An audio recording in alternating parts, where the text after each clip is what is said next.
Bonjour chers agriculteurs authentiques, dans cette vidéo nous allons vous donner les 11 raisons possibles pour lesquelles vos plantes ne se développent pas correctement. Je suis Maintenkoy Castaine, au plaisir de vous servir.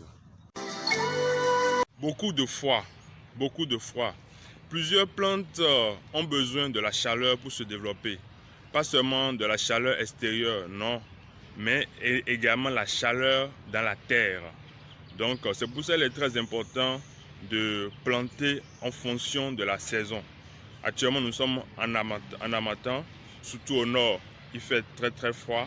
Donc au nord du Bénin, je suis au Bénin, il fait très froid. Donc il y a des plantes qui ne peuvent pas résister à cette fraîcheur. Et cette fraîcheur agit sur les racines, atrophie les racines, ce qui empêche le développement de ces plantes-là. Oui, l'excès d'eau. L'excès d'eau peut empêcher le développement des plantules.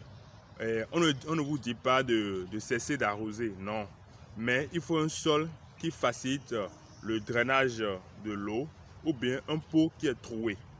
Donc, il ne faut pas qu'il y ait trop d'eau, sinon ça va empêcher le développement des racines. Peu de lumière. La plante a besoin de lumière pour pouvoir procéder à sa propre alimentation.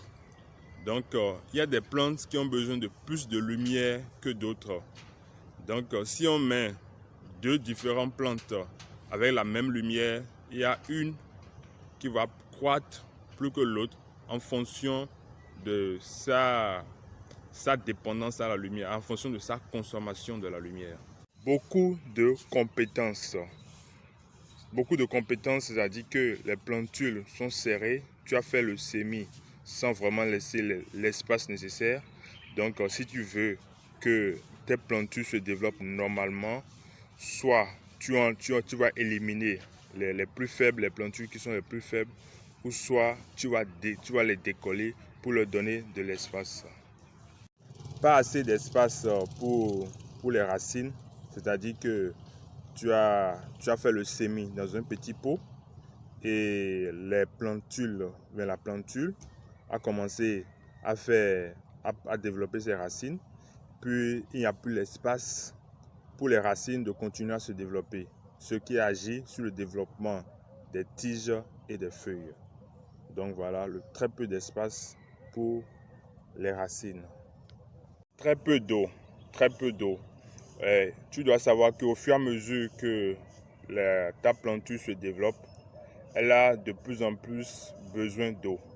Donc, si tu n'arroses pas régulièrement le sol, la plantule, elle aura du mal à se développer. Donc, c'est à toi de vérifier chaque fois si la terre est humide ou pas.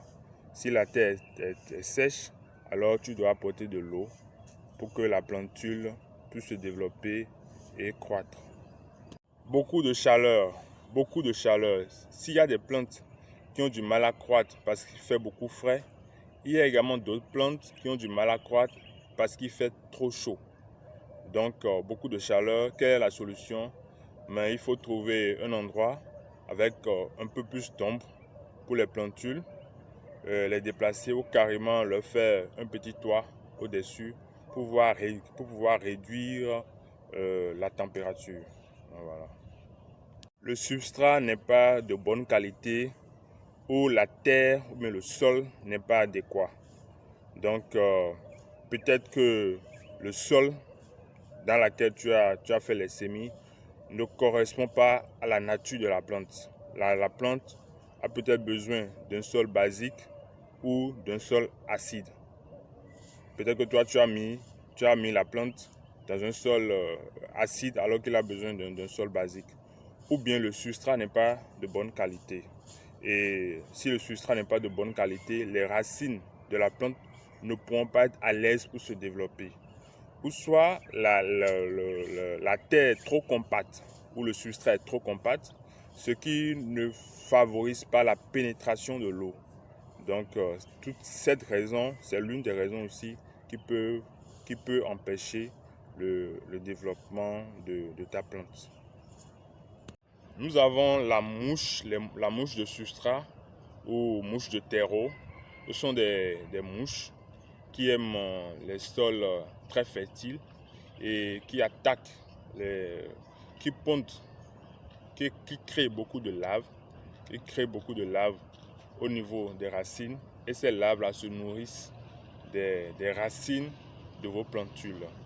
Donc, quelle est la solution? La solution, c'est d'utiliser une solution. La solution, c'est d'utiliser un fongicide pour pouvoir neutraliser tous ces laves-là et favoriser le développement normal de vos plantes, de vos plantules. Attaque des ravageurs. Donc, si les parasites sucent la nourriture de vos plantes, alors vos plantes n'auront plus rien à manger et ils ne pourront pas se développer correctement. Donc, il y a des attaques qui sont très visibles, comme les attaques des pucerons, ou bien comme les chenilles qui mangent les feuilles de vos plantules. Et ces attaques, par exemple, les attaques des pucerons peuvent être dangereux pour les plantules. Donc, il faut prendre des mesures idoines. Il faut vérifier les dessous des feuilles. Vérifier aussi les dessus des feuilles. Et vérifier les racines pour voir s'il y a des traces. S'il y a des traces laissées par les ravageurs et prendre des mesures. Utiliser les insecticides, aussi bien bio que chimiques, ça dépend de vous. Les fongicides et tous les éléments, tous les moyens sont bons pour pouvoir protéger vos plantules. L'excès de fertilisation peut nuire à vos plantes, à vos plantules. Je considère qu'on n'a pas besoin de fertilisation pour les plantules parce que lorsqu'on fait le semis, dans le développement des graines, dans les plantules, nous avons toute la nourriture déjà nécessaire qui est emmagasinée dans les cotylédons. Donc, je suppose qu'on n'a pas besoin de fertilisation pour les plantules, surtout si la terre déjà est une bonne terre qui est déjà bien préparée pour le semis. Maintenant, l'essai d'engrais chimiques, c'est l'essai.